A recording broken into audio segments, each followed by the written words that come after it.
사도 요한이 이 두아디라의 교회에 보낸 편지를 쓸 때에 그 눈이 불꽃 같고 그 발이 빛난 주석과 같은 하나님의 아들을 봤는데, 요한은 이 모습을 보면서 다니엘서 7장에 묘사된 인자 같은 이에 대한 얘기가 떠올랐다는 거죠.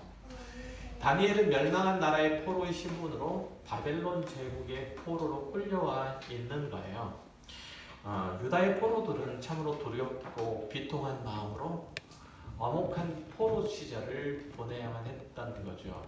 그러나 다니엘과 세 친구는 여러분도 잘 아는 것처럼 바벨론 제국의 문화와 종교에 끝까지 굴복하지 않고 그들의 신앙과 믿음을 잘 지켜냈던 거죠.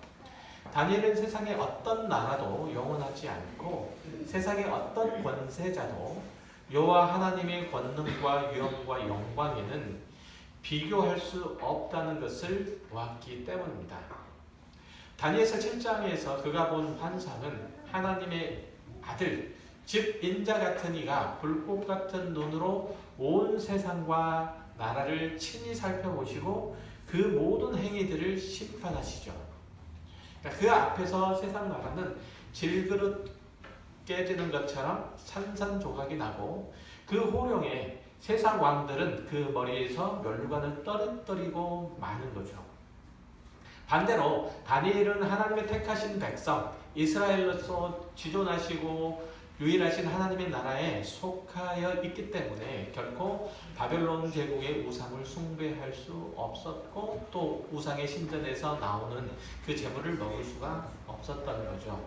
지금 다니엘이 본 것과 비슷한 환상을 본 요한이 어떻게 두아디라 성도들에게 강하게 권면하지 않을 수 있었겠어요. 그런 상황에서 어떻게 그들이 아폴로 신전에 가서 머리를 조아리고 이세벨의 사악한 가르침으로 인해서 흔들리고 무너지는 것을 보고만 있을 수 있었겠어요. 다니엘이 그 환상을 보고 감히 바벨론 제국의 모든 문화와 종교를 거절하고 느부갓네살 왕의 칙령을 거절하고 하나님께 그의 마음을 붙들어 놓았는데 그 비슷한 환상을 본 사도 요한이 두아디라 교회가 무너지는 것을 어떻게 두고 볼 수 있었겠느냐는 얘기예요. 사도 요한은 그 본 것을 낱낱이 가르쳐서 두아디라 교회인들이 높아지신 그리스도가 모든 상황들을 파악하고 계신다는 사실과 그분의 심판이 임박했다는 것을 알리고자 했다는 거죠. 교회 지체들은 사악한 거짓 교사 이세벨에게 농락당하는 동안에 모든 주님의 백성들의 상황들을 살펴보신 예수 그리스도가 계시고 그가 맹렬한 불로 곧 그들을 심판하실 거라는 겁니다. 그러니 두아디라 교회인들은 신실한 믿음을 가지고 자기를 지켜내야 할 뿐만 아니라 교회 공동체에 대한 수고와 헌신을 다해야 한다고 그렇게 가르칩니다. 본문에서 그 눈이 불꽃 같고 그 발이 빛난 주석과 같은 하나님의 아들이 두아디라 교회에게 지적한 세 가지 요점이 있거든요. 그게 뭐냐면 그것들은 오늘 우리 교회가 귀를 기울여야 하는, 그래서 하나도 허투루 들어서는 안 되는 내용이에요. 세 가지가 있는데 그 첫 번째는 그리스도인의 공동체로서 마땅히 간직하고 채워가야 할 사랑과 믿음과 헌신과 섬김과 인내인 거죠. 만약에 교회가 이런 것들로 자신의 정체성을 드러내지 않고 세상의 가치를 따라서 그저 서로 경쟁하고 깎아내리고 그리고 얹혀가려고 하고 섬김을 받으려고 하는 그 상황에 따라서 얼마든지 자신의 믿음을 철회할 수 있다면 그것은 복음 안에서 해방된 교회가 아니라 바벨론이나 로마 제국의 포로가 된 교회인 거죠. 둘째는 두아디라 교회처럼 한국 교회도 다양한 이단 종파들과 맞서서 싸우고 있고 이들에 대해서 견고한 자세를 취해야 한다는 점이에요. 사실 이 부분에 대해서는 할 말이 되게 많아요. 사실 한국 교회만큼 이단 종파가 많은 나라도 많지 않죠. 우리가 잘 아는 것처럼 뭐 신천지나 통일교나 JMS나 신앙촌이나 하나님의 교회나 뭐 이런 등등 토종 이단 종파만 해도 10손가락으로 헤아려도 모자랄 판이에요. 그런데 이들 이단이 사람들을 후리는 것은 다른 게 아니고 다 교리예요, 교리. 한국 교회는 고리타분한 교리를 가지고 교회를 성장시킬 수 없다. 특히 학생 청년부에서 그런 것들을 가르치다가는 애들 교회에 안 온다. 이렇게 교리를 다 집어던졌고 성경의 깊은 내용을 설명하는 것들을 꺼리게 됐죠. 밖에서도 힘든데 교회에 와서까지 머리 골치 아프게 힘들게 그렇게 지내다가 하루를 보내야 되느냐 이런 생각이죠. 그런데 그 교인들은 말씀에 대한 갈증이 늘 있어요. 그래서 이단 종파와 와서 성경을 들이대면 설명하기 곤란한 질문들을 이제 하고 뭐 그러면 정신이 없는 거죠. 자기네 식으로 풀어내면 거기에 다 따라가 버려요. 그들의 대부분이 누구냐면 학생 청년이에요. 20대 초반 중반, 뭐 10대 후반부터 시작해서 그러니까 이 청년 학생들을 교류를 가르치면 애들이 다 떠나고만다 라고 하는 이 기성교회, 전통교회에서 하는 얘기들을 비웃기라도 하듯이 이단 종파들은 자신들의 교리를 가지고 이 청년들을 후리고 있다는 얘기예요. 이것은 첫째 안 가르친 목사 탓이고 그 다음으로는 현실적인 복을 받는다고 제시된 내용 이외에 전혀 관심이 없는 성도 자신들의 탓이기도 하죠. 내 삶 가운데 현재의 삶 가운데 실제적인 도움이 되는 그 기독교 위에는 나에게는 관심이 없다라는 거예요. 셋째는 뭐냐면 두아디라 교회가 세속적인 사업이나 상업과 같은 그런 생업을 위해서 자신의 신앙을 타협하거나 그리스도인으로서의 순결함을 잃어버렸다는 점인데 이거는 오늘날 많은 신자가 자신의 이익이나 직업을 유지하기 위해서 그리스도를 팔아버리는 일들과 똑같죠. 현실의 안락함, 부요함들을 위해서 하나님의 나라에서의 삶을 게을리 하거나 아예 하나님의 나라의 통치 원리나 그 주권을 따라 살기를 거절하죠. 오늘날 성도들은 세상의 중심에 늘 자기 자신을 둬요. 그리고 하나님이 그의 필요나 요구를 채우는 조력자 내지는 하인 정도로 이해하죠. 더 심각한 것은 기독교 신자들의 이런 행위들이 어떤 의미에서 볼 때 이단에 빠지는 것만큼 위험한 거거든요. 그런데도 대부분 그리스도인들은 이것을 자각하고 있지 못하다는 거예요. 설마 그 정도까지야? 이런 생각이 드는 거죠. 그럼 제가 질문 하나 할게요. 여러분에게. 여러분의 신앙이 어떠한지 순서 좀 살펴보세요. 구원은 내 삶에 대한 하나님의 계획이다. 맞습니까? 그럼 뭡니까? 구원은 내 삶에 대한 하나님의 계획이다. 구원은 만물에 대한 하나님의 회복, 하나님께서 그 모든 만물들을 회복하시겠다는 계획이고 또 성님이요 그 안에서 되어지는 일들이 우리는 하나님의 구원마저도 자기중심적으로 생각하고 있기 때문에 그리스도인이 되고서도 완전히 하나님께 항복하지 못하죠. 하나님은 당신이 창조하신 이 세상의 모든 만물들을 다시금 회복하시고 온전케 하심으로써 그 영광을 드러내시기를 기뻐하시죠. 하나님은 그렇게 새로운 세상을 열어가시는 과정에서 우리를 구원하셨고 그 구원을 성취하는 과정 속에서 우리의 삶의 시련과 고난도 계획하셨음을 아셔야 돼요.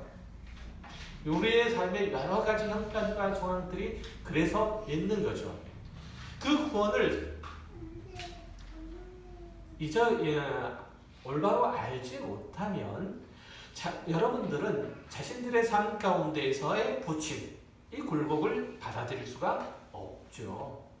그리스도인이 하나님께서 주권적으로 이루고 계시는 일들이 결국은 아름다울 것을 믿고 그럴 때만 마지막에는 최고의 삶이 펼쳐질 것을 기대할 수 있는 거죠. 하나님께서는 그 놀라운 계획들을 가지고 계시고 그 은혜로 우리는 그 계획의 일부를 감당하고 있음을 인정해야 되죠. 그러나 대다수의 그리스도인들은 자신을 우주의 중심에 놓기를 주저하지 않아요. 끝까지 그것을 포기하지 못하죠. 두아디라 교회 성도 중 어떤 이들은 이세벨의 가르침을 따라서 그가 요구하는 대로 자신의 인생의 주 무대를 하나님의 나라가 아닌 로마 제국으로 이해하고 말하는데 그 가장 큰 원인은 사실은 나라는 황제를 섬기고 있었기 때문에 그래요. 로마 황제를 섬기고 있었던 게 아니고 나라는 황제를 섬기고 있었기 때문에 그래요.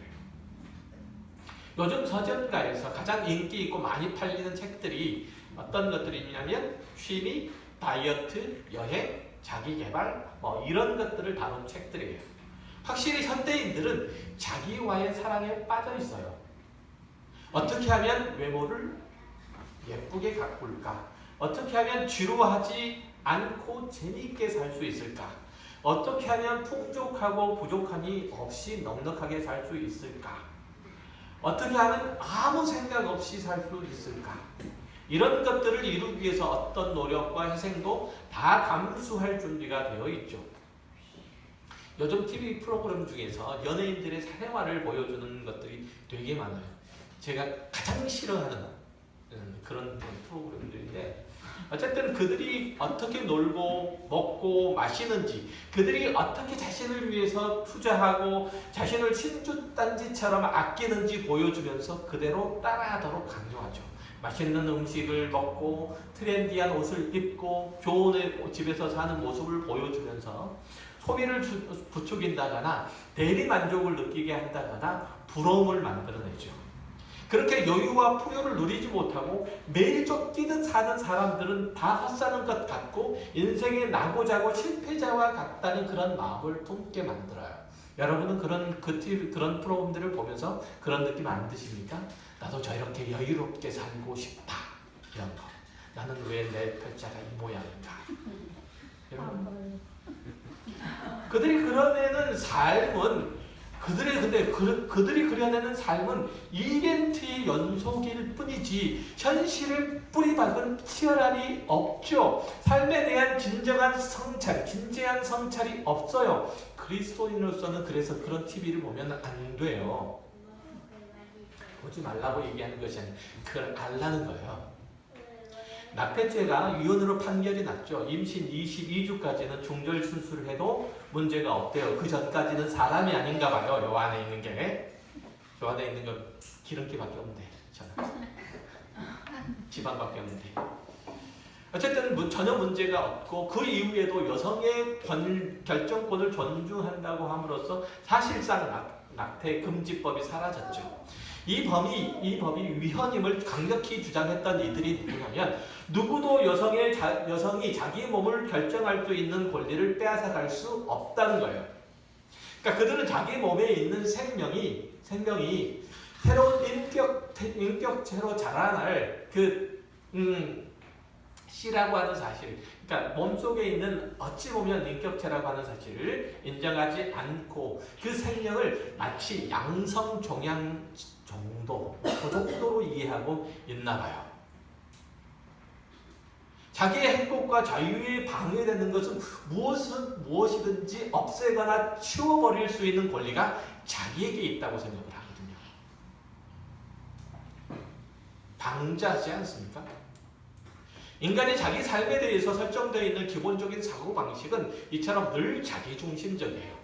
부모들이 자녀들에게 굳이 이기적으로 살라고 가르칠 필요가 없어요. 타락한 인간은 천성적으로 자기중심적이에요.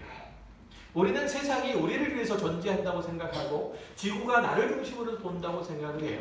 우리 가족과 우리 교회가 우리를 위해서 필요하다고 생각하고 하나님에 대한 신앙마저도 자신에게 무엇을 해줄 수 없는 하나님은 필요 없다고 생각하죠.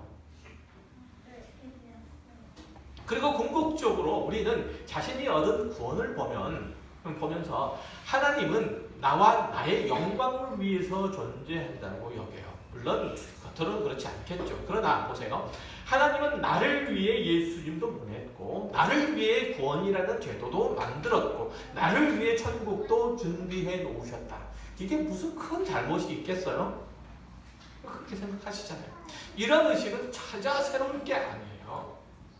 초대교회 당시 이 영지주의자들이 특별히 영지주의를 가르쳤던 그 교사들은 구원이 주는 어떤 비밀스러운 것들은 자신의 지식 안에 있다고 그렇게 믿었어요. 그러니까 즉 다시 말하면 인간의 구원은 자신이 가진 지식 안에 있다고 믿었다는 거죠. 그것은 다른 이에게 있는 것이 아니라 자신 안에서 비로소 나올 수 있다고 그렇게 믿었다는 거죠. 그러나 여러분이 잘 아는 것처럼 우리의 구원은 하나님의 계획에서 시작됐고 또 그것은 하나님께서 그렇게 하시기로 마음을 잡수셨기 때문에 된 거예요. 그리스도의 복음은 그 하나님의 은혜를 우리들에게 주시는 방식으로 주어지는 거예요. 여러분이 필요에 따라서 구원을 받고 하나님을 여러분의 편으로 끌어들이는 게 결코 아니란 말이죠. 이걸 잘 정리할 필요가 있어요. 성경이 그리스도인의 구원이 하나님의 은혜로부터 나옴을 강조하는 이유는 여러 가지가 있지만 그 중에 하나님, 그렇게 하나님의 자녀가 된 자들이 필연적으로 그 은혜가 이끄는 방향으로 유턴해야 되기 때문에 그런 얘기를 자꾸만 하는 거예요. 하나님을 여러분에게 유턴시키는 게 아니에요. 하나님의 관심을, 하나님의 이목을, 하나님의 시선을 여러분들에게 집중시키는 게 아니에요. 회심은 세상과 자신을 위해서 살아가던 자가 하나님과 그 나라로 회귀하는 행위예요. 여러분의 시선을 하나님께, 하나님의 나라에 고정시키는 행위예요. 이게 회심이에요. 여러분의 삶의 현실로 하나님을 끌어들이는 게 아니고, 아시겠어요? 자신의 만족과 기쁨을 위해서 살던 삶을 버리고 하나님과 그가 보내신 자 예수 그리스도를 따르는 삶, 이게 여러분이 얻은 구원이라고 성경은 누누이 말해요. 그래서 은혜라는 표현을 써요. 은혜라는 표현을. 그런데 여러분의 삶의 목표가 하나님께 영광이 되고 그 나라로 부르심을 받은 자로 합당하게 살고자 하는 그런 모습들이 있는지 한번 살펴보세요. 보시면 이것들에 대해서 자신 있게 난 그렇다라고 대답할 수 있는 분들이 많지 않을걸요. 분명히 나쁜 일인 줄 알면서도 그것이 돈이 되고 사람들도 다 그렇게 하기 때문에 그리스도인도 별 마음의 가책이 없이 하는 경우가 대단히 많죠. 누군가가 제게 와가지고 재테크하는 방법을 가르쳐줬어요. 제가 재테크에 관심이 있다고 생각하셨나봐요.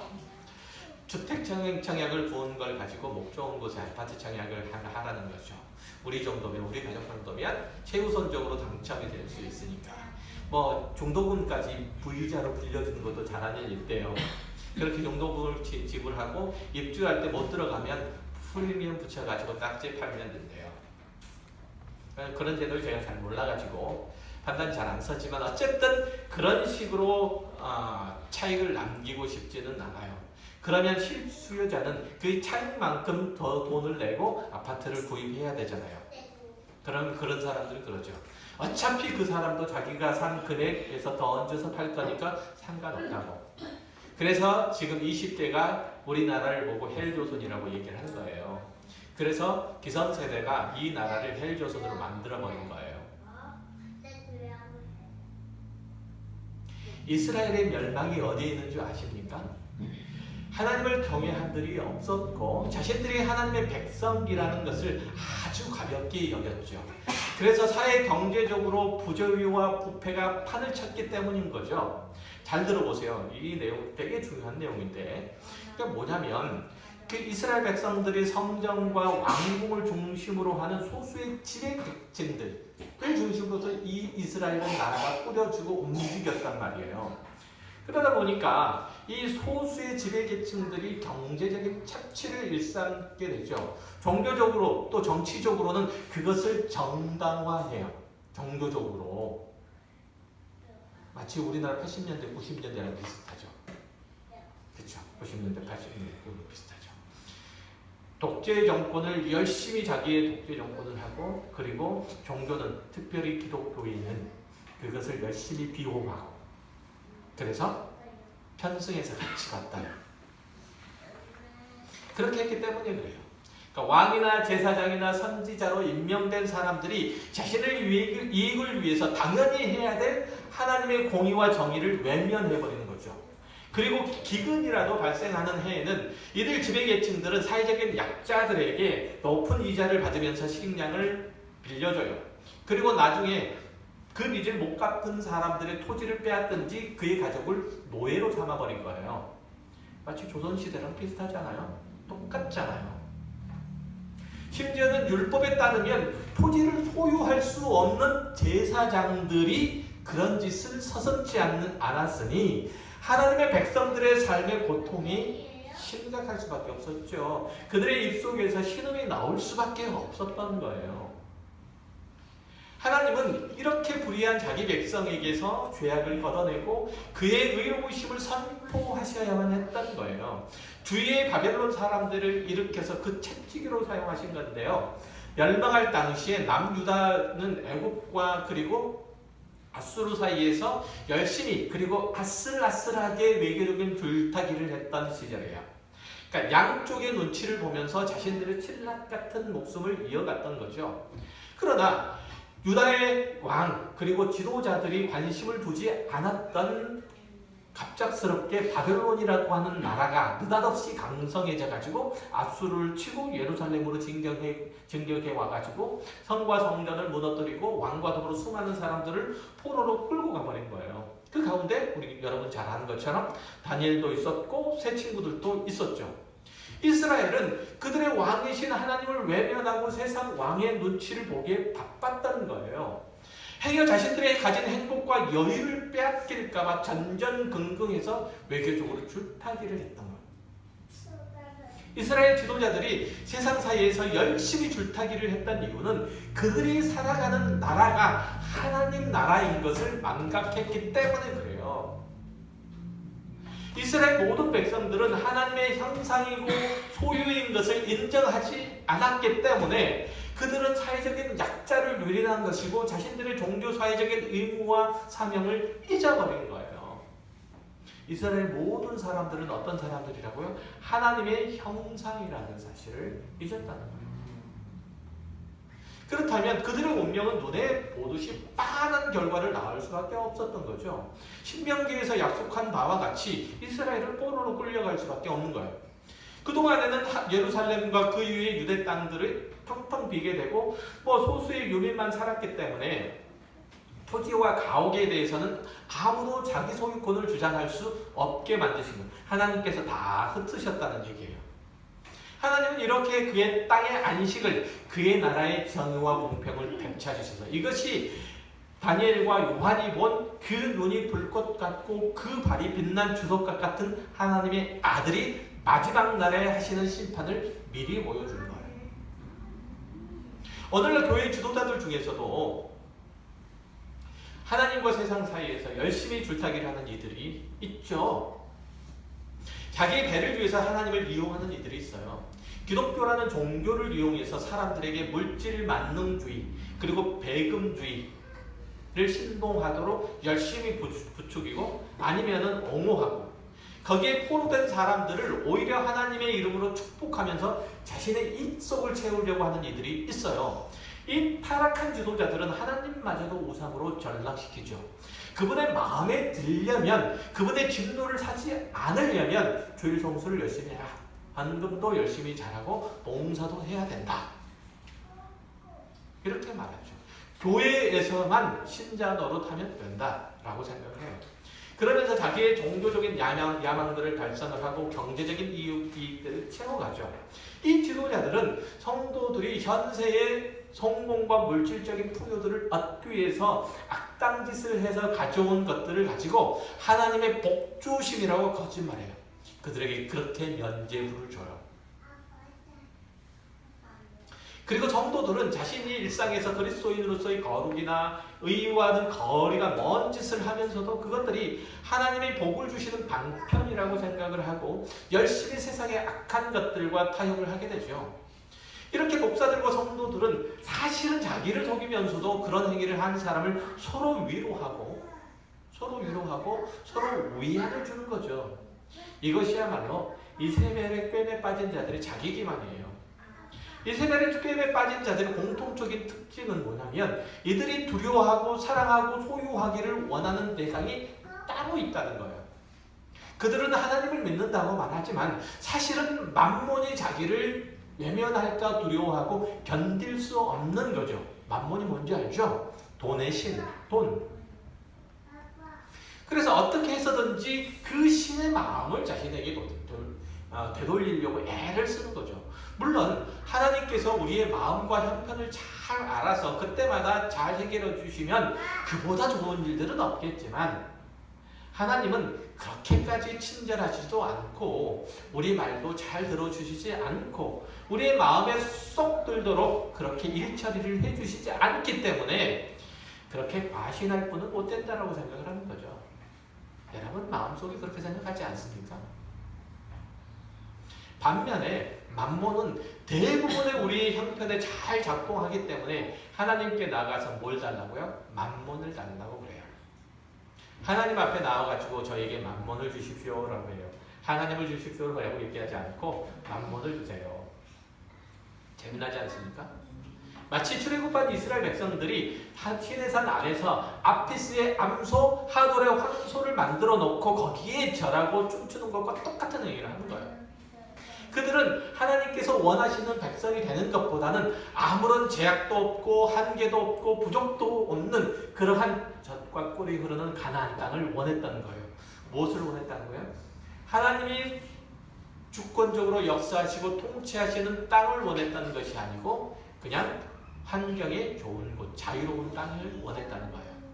이스라엘은 자신들이 얻은 자유를 가지고 기꺼이 하나님의 백성이 되려고 하는 것보다는 그것을 가지고 자기 뜻대로 방종하며 살기를 원했기 때문에 그런 삶을 줄 수 있는 이라면 하나님이든 아피스든 무엇이든 상관이 없는 거예요. 하지만 하나님께서 구약의 이스라엘에게 그리고 신약의 교회 여러분에게 원하시는 것은 하나님을 섬기고 그분 안에 거하라는 거예요. 그분만을 사랑하고 그분의 삶의 목적과 내용과 그 의미 그분께만 두라는 얘기예요. 여러분에게 하나님께서는 여러분을 달라는 거예요. 하나님께서는 다른 것을 주시겠다는 게 아니고 무엇을 주시겠다고요? 무엇을 주시겠다고요? 하나님 당신을 주시겠다고요. 하나님 당신을 주시겠다고요. 하나님께서 당신을 안 주셨습니까? 주셨잖아요. 육신으로 오신 하나님 예수 그리스도를 주셨잖아요. 여러분에게. 누가복음 10장 29절에 너희는 무엇을 먹을까 무엇을 마실까 하여 구하지 말며 근심하지도 말라. 이 모든 것은 세상 백성들을 구하는 것이라 너희 아버지께서는 이런 것이 너희에게 있어야 할 것을 아시느니라. 다만 너희는 그의 나라와 그의 나라를 구하라. 그리하면 이런 것들을 너희에게 더하시리라. 하나님께서는 그의 풍성하심을 따라 여러분에게 모든 필요한 것들을 채워줄 거라는 거죠. 그러나 그 모든 것들은 여러분이 하나님의 아름다운 자녀의 모습으로 성장하고 단단해져 가도록 주시는 거예요. 한마디로 하나님께서 여러분에게 주시는 모든 것은 하나님의 은혜의 방편이지 그 자체가 목적도 아니라는 거예요. 하나님께서 여러분에게 주시는 것은 삶의 여유로움과 풍요로움과 또 만족스러움들도 있지만 때때로는 환난과 시련들을 통해서 우리가 더 하나님 어쨌든 어떤 식으로든지 하나님께서 주시는 것은 뭘 하시도록 우리가 하나님의 자녀로 똑똑해지도록 하나님의 자녀로 부요해지도록 하나님에 대해서 하나님의 자녀로서 삶의 분별력을 가지도록 하나님의 자녀로서 무엇이 선이고 무엇이 악인지 분명히 구분할 수 있는 지혜가 생기도록 여러분들에게 주시는 거예요. 하나님의 자녀로서 당당하게 세상 앞에 서도록 세상에 눈치 보지 않고 서도록 그 모든 것들을 여러분에게 주시는 거예요. 여러분은 그렇게 여러분을 하나님의 손아귀에 붙들려 있어요. 하나님께서 지금 여러분에게 아무것도 안 하고 계시는 게 아니에요. 모든 것을 다 하고 계세요. 그것들을 주시기 위해서 말이죠. 창조와 구원에 있어서 하나님의 궁극적인 목적은 하늘에 있는 것이나 땅에 있는 것이나 모두 그리스도 예수 안에서 통일되게 하시기 위함이에요. 그 목적지까지 가는 길에서 필요한 것들은 하나님께서 모두 다 그 자녀들에게 주세요. 그런데 그것들과 상관없는 것들을 바라고 구하고 그것을 향해서 달려가는 자가 어찌 그 나라를 향해서 가는 나그네고 순례자라고 말할 수 있겠습니까? 젊은이들 사이에 스페인 산티아고 순례길을 걷는 여행이 있기에는 저도 언젠가 좀 가고 싶다는 생각이 들어요. 그런데 약 800km 정도를 걸어가야 되기 때문에 가장 중요한 것들만 챙기고 짐들은 최소화하는 거예요. 다른 여행도 마찬가지지만 뭐 차에 짐을 싣고 여행하는 것이 아니라면 짐은 무조건 줄이는 게 최선이죠. 2달이나 여행하니까 김치, 고추장, 깻잎 장아찌 이런 거 챙기면 잠깐 입은 즐거울 수 있을지 몰라도 얼마 못 가서 퍼져요. 하루나 이틀이면 아유 못 가겠다 이렇게 돼요. 그죠? 저도 옛날 왕년에 도보 여행 좀 해봐서 알아요. 여러분들은 하나님의 나라의 순례자라는 거죠. 그 과정에서 정말 여러분에게 동기를 부여하고 끝까지 완주할 수 있는 영적인 그리고 육체적인 힘들을 솟게 하는 것은 하나님을 배우고 아는 거예요. 다른 게 아니고 인격적으로 하나님을 만나되 매일 그런 일들이 일어나는 거예요. 하나님께서 주시는 어떤 것이 아니라 하나님을 추구하는 소원과 갈증, 하나님을 아는 지식이 충만해지는 거예요. 다른 것에 우리는 환희를 느끼는 게 아니고 하나님을 만난 자로서의 환희가 가장 크잖아요. 그 기쁨이 가장 크잖아요. 만난 만족이 가장 대단하다. 시편 41편 1절 이하를 읽어보면 하나님이여 사슴이 시냇물을 찾기에 갈급함이 내 영혼이 주를 찾기에 갈급하나이다. 내 영혼이 하나님 곧 살아계시는 하나님을 갈망하니 내가 어느 때에 나아가서 하나님의 얼굴을 배울까. 사람들이 종일 내게 하는 말이 내 하나님이 어디 있느냐 하오니 내 눈물이 주야로 내 음식이 되었도다. 내가 전에 성의를 지키는 무리와 동행하여 기쁨과 감사의 소리를 내며 그들을 하나님의 집으로 인도하였더니 이제 이 일을 기억하고 내 마음이 상하는도다. 내 영혼아 어찌하여 낙심하며 어찌하여 내 속에서 불안해하는가. 너는 하나님께 소망을 두라. 그가 나타나 도우심으로 말미암아 내가 여전히 찬송하리로다. 내 하나님이여 내 영혼이 내 속에서 낙심되므로 내가 요단단과 헤르몬 산과 미살산에서 주를 기억하나이다. 하나님을 찾으러 헤매는 거예요. 하나님의 자녀가 궁극적으로 꿈꾸고 소망하는 것은 하나님 당신이, 하나님 자신이에요. 하나님께서 우리를 달라고 하시는 거죠. 마찬가지로 여러분은 하나님의 자녀로서 그분과의 사귐이 있어야 되고 그분을 닮아가야 돼요. 그러기 위해서는 먼저 그분에 대해서 알아봐야 되지 않겠습니까? 그런 후에야 그 자녀들에 대한 그분의 마음을 헤아릴 수 있고 그분을 여러분의 아버지로서 신뢰하고 사랑할 수 있고 또 그분을 소유하기를 간절히 원하게 되겠죠. 하나님은 그 자녀들에게 당신 자신을 주기를 원하세요. 그리고 그 자녀로서 여러분에게 여러분 자신을 달라고 말씀하세요. 제가 반복적으로 여러 번 말씀해요. 올해 우리 교회 기도 좀 가시죠. 여호와를 힘써 아는 거요. 호세 6장에서 얘기하는 그걸 하나님을 알아가는 걸. 하나님과 깊은 교제를 하는 이 일들을 위해서 하나님 자신이 오셔서 이 땅에 오셔서 먼저 당신을 주셨잖아요. 하나님이 어떤 분이신지 예수 그리스도를 보면 알 수 있잖아요. 말라기 4장 1절에 이하에 보면 이렇게 말씀하시죠. 주님께서 오심이 바로 그때문이라고 얘기해요. 만군의 여호와가 이르노라 보라 용광로 불같은 날이 이르니 교만한 자와 악한 자는 다 지푸라기 같을 것이요 그 이르는 날에 그들을 삼가 그 뿌리와 가지를 남기지 아니할 것이로되 내 이름을 경외하는 너희에게는 공의로운 해가 떠올라서 치료하는 광선을 비추리니 너희가 나가서 외양간에서 나온 송아지같이 뛰리라. 또 너희가 악인을 밟을 것이니 그들이 내가 정한 날에 너희 발바닥 밑에 재와 같으리라. 만군의 여호와의 말이니라. 너희는 내가 호렙에서 온 이스라엘을 위하여 내 종 모세에게 명령한 법 곧 율례와 법도를 기억하라. 보라 여호와의 크고 두려운 날이 이르기 전에 내가 선지자 엘리야를 너희에게 보내리니 그가 아버지의 마음을 자녀에게로 돌이키게 하고 자녀들의 마음을 그들의 아버지에게로 돌이키게 하리라. 돌이키지 아니하면 두렵건대 내가 와서 저주로 그 땅을 칠까 하노라 하시니라. 자, 이 하나님의 나라를 가지고 예수 그리스도께서 이 땅에 오셨고 그 나라의 백성들을 불러 모시고 계시죠. 하나님의 마음들을, 아버지의 마음을 그 자녀들에게, 자녀들의 마음을 아버지께로 돌려놓기 위해 자신을 내어주셨잖아요. 그리고 그 부르심에 응답하지 않는 이들을 모두 다 지푸라기처럼 불에 살라질까라고 말하잖아요. 그리스도인은 자신의 인생의 의미와 가치와 목적과 내용을 하나님께 두는 자예요. 하나님을 아는 일들에 힘써야 되고 하나님과 사귐이 있어야 돼요. 그렇지 않으면 우리는 예수를 믿으면서도 언제든지 자신의 욕심을 투사해서 다른 신들을 만들어낼 가능성이 있어요. 하나님 앞에 가서 만몬을 달라고 하는 어리석음을 범한다니까요. 언제든지 왕 되신 하나님을 밀어내고 여러분 스스로가 왕의 자리에 오르게 돼요. 베드로후서 3장 17절에 그러므로 사랑하는 자들아 너희가 이것을 미리 알았은즉 무법한 자들의 미혹에 이끌려 너희가 굳센 데서 떨어질까 삼가라. 오직 우리 주 곧 구주 예수 그리스도의 은혜와 그를 아는 지식에서 자라가라. 영광이 이제와 영원한 날까지 그에게 있을지어다. 여러분이 참된 성도라면 그리스도의 아는, 하나님을 아는 지식으로 자라가야 돼요. 그가 이 세상을 살아갔던 방법을 카피해야 돼요. 그가 가신 길들을 따라가야 되죠. 그리스도께서 당신의 삶의 목적을 하나님과 그 나라의 백성들, 즉 여러분에게 두셨던 것처럼 여러분도 하나님을 배우고 그분께 삶의 목적을 두셔야 돼요. 다시 말씀드려요. 그리스도께서 여러분을 위해서 이 땅에 오셨고 여러분을 위해서 그리스도의 삶의 목적을 여러분에게 두셨던 것처럼 여러분도 그리스도께 삶의 목적을 두셔야 돼요.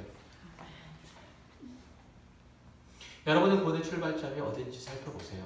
그것은 하나님의 사랑의 마음에서 시작된 거예요. 구원은 우리를 위한 하나님의 큰 사랑에서 생겨난 선물이고 그로 인해서 하나님은 당신이 얼마나 자비롭고 은혜로우신 분인지 세상에 보여줄 수 있으셨죠. 두아디라 교회의 실패는 그런 하나님을 발견하고 얻는 데 열심을 내지 않았기 때문에 그래요. 제발 이렇게 생각하면서 낙태하지 마세요. 나중에 하나님과 타협해야지. 하나님은 좀 봐주실 거야. 어쨌든 하나님께서 나를 사랑하시니까. 이처럼 어리석고 못난 생각은 없어요. 부디 이기적인 그런 의식으로 여러분과 그리고 가족과 공동체를 보지 마세요. 하나님은 여러분의 현실적인 문제나 해결하시려고 여러분을 그 자녀로 구원하신 것 아니에요. 여러분의 만몬이 되게 하시려고 그 아들을 십자가에 못 박으신 것 아니에요. 내가 예수를 구주로 고백하고 있는 한 내가 어떤 짓을 해도 심지어는 영적인 간음을 하더라도 하나님께서는 나를 심판하셔서 지옥으로 떨어뜨리실 수 없어. 이런 마음들을 가지고 부담이 되고 부담이 없고 그리고 두려움 없이 악과 타협하라고 예수님께서 피와 땀을 쏟으시고 목숨까지 다 쏟아내신 것 아니에요. 절대 이런 관념적인 그런 심리학적인 그런 신앙에 현혹되지 마세요. 오늘도 그리고 내일도 이세벨이 그리고 발람이 니골라 당이 끊임없이 여러분의 신앙의 심신의 문을 두드리고 그 침대를 더럽히려고 할 거예요. 여러분은 절대로 그런 거짓 가르침들의 문을 여지 마시고 오직 하나님만 믿고 따르시고 그 안에서 어떤 것이라도 감수하려고 하는 순교자적인 신앙을 여러분 자신과 그리고 가족과 여러분이 속한 이 가까운 교회 공동체 안에서 심어내려고 부단히 노력하시고 애쓰시는 이들이 꼭 되셔서 그날 그 천국 문 앞에서 승리자로 만나시는 저와 여러분이 되시기를 주의 이름으로 축원합니다. 기도하겠습니다. 하나님 아버지